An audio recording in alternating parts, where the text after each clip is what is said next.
For you folks individually, where did all this come from, though? I mean, just coming from your upbringing, like, how did your exposure to music happen? Yes, it's like a personal sort of thing. Yes, like my mum and dad.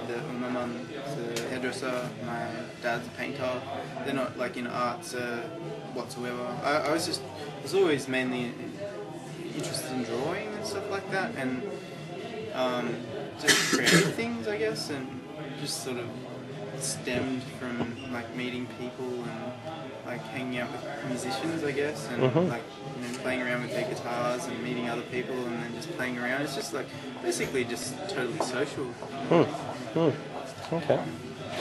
My background is I'm from a pretty small town called Cessnock, which is about an hour out of Newcastle, west. And that's where I met Michael.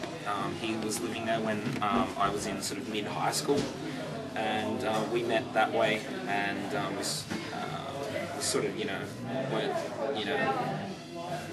best pals hanging out every weekend, but every now and then we'd catch up because, and then I moved to Richmond, which is near the Blue Mountains, just out of Sydney, and I hated it.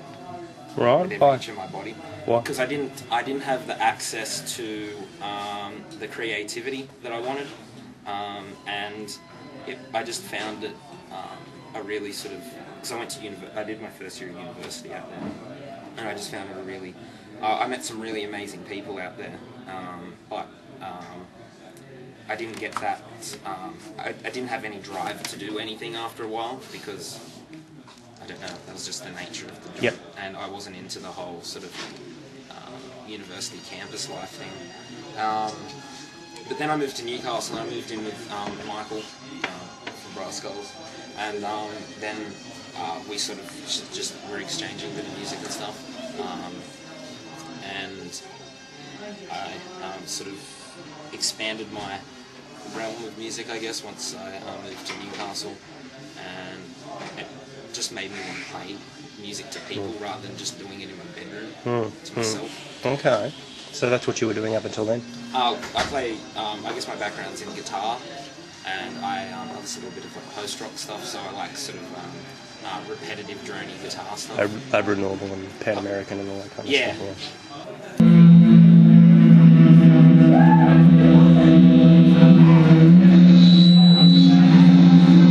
We just recorded to that H4, and it had 2 mic inputs until recently. Stopped working. But we usually just spend our weekends jamming and stuff in Newcastle at Michael and I's house. How often do you get together? We were jamming every weekend, but due to work commitments, we can't do that as much as we'd like. But we're sort of getting more into a rhythm of every second weekend getting together, and through the week when we can. But yeah, we usually just jam out, and we go through the recordings, and then cut them up and use what we want. We could say we're a more live-orientated band, but I'd say we sort of draw energy and things, for lack of a bit of expression, from who we're playing with. There are more abrasive kind of things today, so we felt like, well, me personally felt like, embrace that. Okay, all right then, yeah. So you're not averse to, say, doing a set of calm ambient?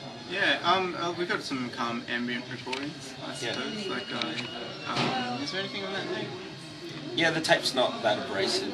It's a lot of guitar looping and field recordings and vocal samples. Essentially, you're improvisers then? Yeah. But not trained musically or anything like that? No, I can't read music or anything. I recorded a bunch of those tapes. Oh, that's right. We hand dub everything. Never again. No, I think it's good, because we tried to, I don't want to mention any names, but we tried to release a tape through a label, and we haven't heard from them, and it's been about a year. Yeah. So we've got that recording just sitting there. We want to release it. Any hopes of going overseas? Yeah. I've done a small amount of travelling myself, and I'd like Brassskulls to go to New Zealand. I just think there's a lot happening in New Zealand, and it's just really, really interesting. You're in contact with many people over there?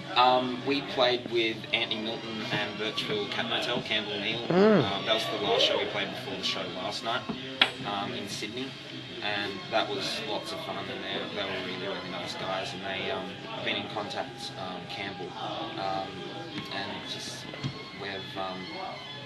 I'd really like to get over there to play some shows, because I went to New Zealand a year last November.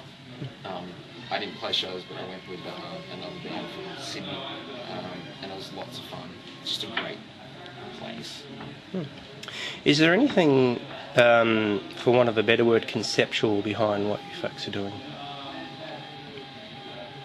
I don't think so. Like, No? I think it's just mainly stems through a desire to sort of make some sort of sound. Like, it's not, there's not an idea or like some sort of intellectual motivation. It's just let's just have some fun, basically. And no desire to sort of add anything like that down the line? Well, I used to do some drum stuff in Brassskulls, and sort of that's shows we were doing about 6-8 months ago. I was doing some drum stuff, and I don't know, the drum stuff was good, but I'm not that great at percussionist, so